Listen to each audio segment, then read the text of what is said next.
Right now, a very special guest on the telephone. He's getting ready to head to Saskatoon. Why? Because it's the Brier. Glenn Howard joining us here. Good morning, Glenn. Good morning, guys. You lay some salt down in the parking lot at the beer store there later? I think I'm going to have to. Apparently that freezing rain's coming in. Everybody's got to get their beer. Let's get these ridiculous stats out of the way first, Glenn. 3-time Brier champ, 3-time world champ, heading to your 14th Brier. 12 times that you've been there, you finished in the top 3. 7 straight Ontario titles, and it goes on and on and on. So I guess the first question, Glenn, and I saw the final there against Pete Corner in Ontario. You look like a kid in a candy store winning that thing. Does it ever get tiring for you? You know what? It really doesn't. I use the phrase "it never gets old," and it doesn't. I always play every game, or at least every provincial and every Brier I get to, like it's my last, and it could be. You never know. You get out there, you play in Ontario. You got some great teams all the time, and I was just as ecstatic winning the 14th as I was my first, and I think that's sort of the key to success. You got to keep wanting it and enjoy it, and I do. I can't wait to get out and compete, and I really love to win. Saskatoon this year, you were there in '89. I don't know if they're playing at the same barn or not, but they are, eh? Yes. And so you leave tomorrow, do you? We head out tomorrow, drive down to Toronto. Hopefully the weather will be better tomorrow than it is today. And then, fly directly into Saskatoon. Have a couple of days, kind of the banquet circuit, practice, the hot shot competition. And then we start up, I think our first race Saturday afternoon.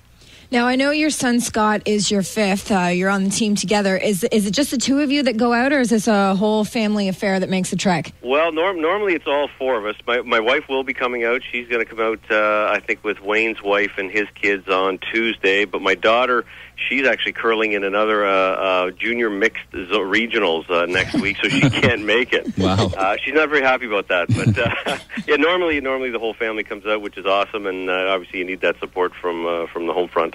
Now, what are you doing, in a minivan or getting on a plane? We're getting on a plane. Just out of curiosity, how much practice do you guys do? I mean, how many nights a week are you actually on the ice? Well, as much as we can. You know what it is? It is a big juggling act. Obviously, I've got personally, I've got my beer store job. I've got family to deal with. You got everything else going on. And I'm usually pretty much every other day I'm out throwing rocks of some sort.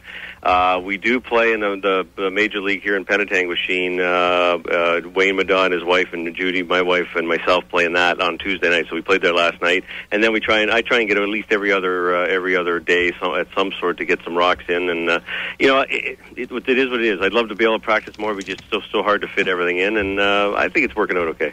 Let's talk a bit about Wayne, if we can. Glenn, big change on the team this year. You lost Richard Hart, huge loss last year. I know you're 3rd, but hey, not bad to pull in a former world champion in Wayne Madaw. How's that working out? Well, actually, it's worked out great. Wayne and I have been good buddies for 25 to 30 years. We won a world championship together back in '93, but we've been direct competitors for probably 15, 16 years. But the good news, and again, we still practice, we still play together on those Tuesday nights, like I said, with our wives. So that's how close we are, and it's been the transition's been seamless. He's fit in the role of 3rd, to which a position he's never played. Beautifully. He's come in. He understands what buttons to push with Glenn, and how to adapt to that position. And he's done a great job for us, because he had big shoes to fill. Richard Hart was arguably one of the best players to play the game, and for Wayne to come in and fit in, on and off the ice with us, has just been remarkable, and kudos to him, to be honest with you. Can I just ask a question about your Tuesday night league? Yeah, sure. Had to bring that up again. Is that not like an NHLer playing in an old man's in a rec league? I mean, do people just cower and go, "Oh, great, we're playing Glenn tonight, we're done"? That's cool. Well, we use it. It's a night out with the wives. It's good competition. The guys, we lose our handful of games. We don't win everything, and we do a nice rotation. My wife beats you. My wife always plays lead, and then Sherry, Wayne, and I rotate. Like, I'll play second, and the next week I'll play third. The next week I'll skip, and we do this rotation. So it just kind of moves us all around, because all 3 of us are skips in our own right. So it's fun. It's again a night out with the wives, and a good competition for us, and keeps us tuned up for all our other events. Final question, Glenn, before we let you go. You've won 3 Briers, 3 Worlds. What's tougher to win?